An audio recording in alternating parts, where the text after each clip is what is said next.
Going a while back before the National States Right Party was actually formed, me and my father had a good, strong relationship. We loved each other so much. But as the years began to pass one by one, me and my mother became more and more distant with my father. He would always lock himself up in the small little office room for hours. I never knew what he was working on, neither did my mother. But then it happened. On 1958, the NSRP was officially formed. A little while after it was formed, a failed attempt for the group occurred. As horrible as it sounds, my father and some other members were planning to bomb and kill at the Birmingham church, but only met one of their objectives, which was the bombing. When they bombed the church, they noticed that it was empty, so fortunately no one was hurt. My father came home stressed and angry back. Back then, I had no idea what was wrong. I just minded my own business, since I was afraid of my father back then. My mother would dress herself up when she would try to talk to my father, or confront him. I honestly thought it was pitiful and sad, but life went on and 2 years passed and it's 1960. And the NSRP has grown greatly in popularity, but I hate this organization. As the daughter of J.B. Stoner, who is the founder of NSRP, I had to run away. I did not want this reputation of this kind of movement. I packed some of my things in a bag and I grabbed my purse and ran. I left a letter for my parents that I would stay at my friend's house for a while, but that ended being away from my house for a couple of years. I actually stayed at the shelter, hanging around and helping kids. I loved every second of it. As I settled in the shelter for a couple of months, of course my parents eventually figured it out where I was. My dad also found out that I didn't support his organization and segregation. I thought for the sake of his daughter he would stop, but he still went on. My father would send presents to me from time to time, but this time he sent this message book called The Thunderbolt. I flipped through some of the pages and immediately threw it in the trash. I swore it was written and published by the Nazis, but no, it was by the NSRP. About 4 years later, I was watching the news and I saw the NSRP symbol on the TV.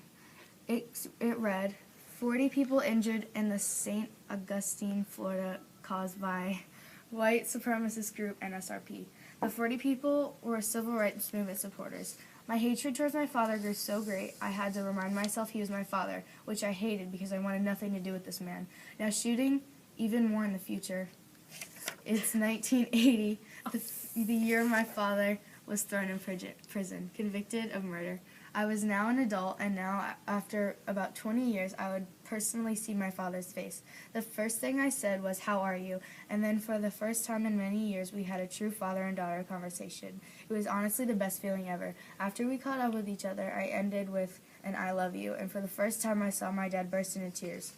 But they were happy tears, tears of relief. "Thank you," my father replied back.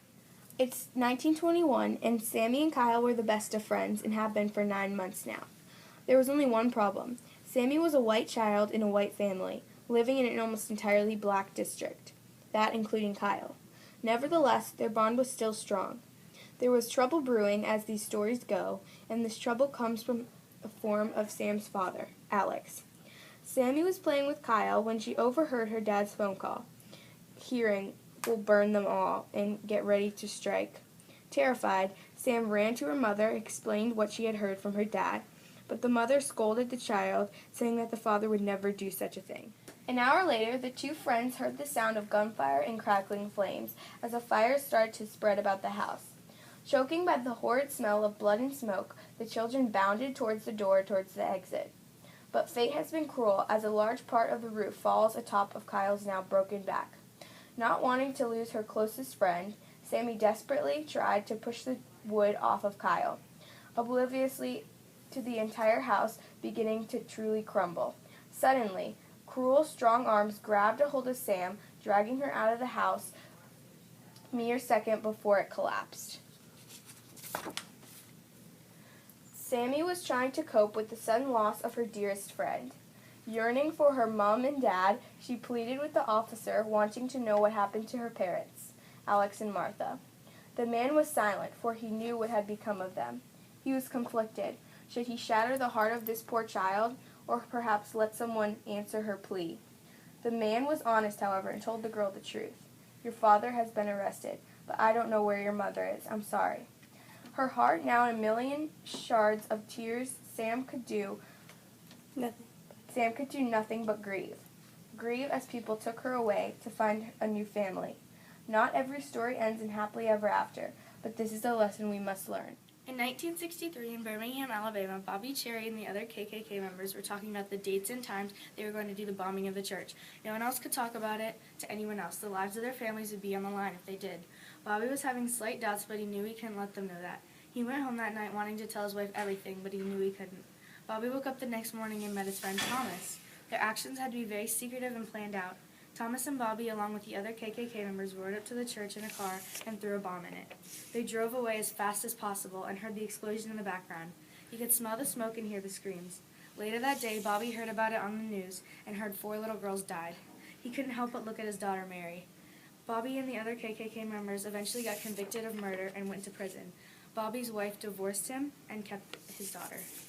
Bobby could never forgive himself after that, but he knew he did the right thing and tried to stop the civil rights movement. The year is 1955, and it was an average day for the Martins. They were sitting in their kitchen talking about the daily news. The twins, Grayson and Adeline, were wondering about something they have recently been seeing on the newspaper. Their parents, William and Heather, have been seeing it as well. But since the family is white and their race has never been accused of the so-called lynchings that have been going on, they didn't believe it. The Martins were on their village stroll, but they got lost and somehow landed up in an alleyway where they saw something they had only heard about, the lynchings. There were 3 African-American men shot at and dead. They didn't know what to think because they had never been exposed to something so terrorizing. Unfortunately, people saw the family by the bodies and assumed that they were the ones who committed the crime. After an investigation with the Martins, people realized that they would never do such a thing, and the Martins discovered that they want to help prevent more lynchings.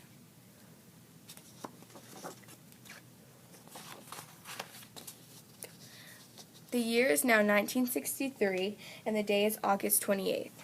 The Martins are participating in the March on Washington. They are very inspired by Martin Luther King Jr. Adeline, Grayson, Heather, and William Martin realize that no person should ever be judged by their skin color and should all be treated equally.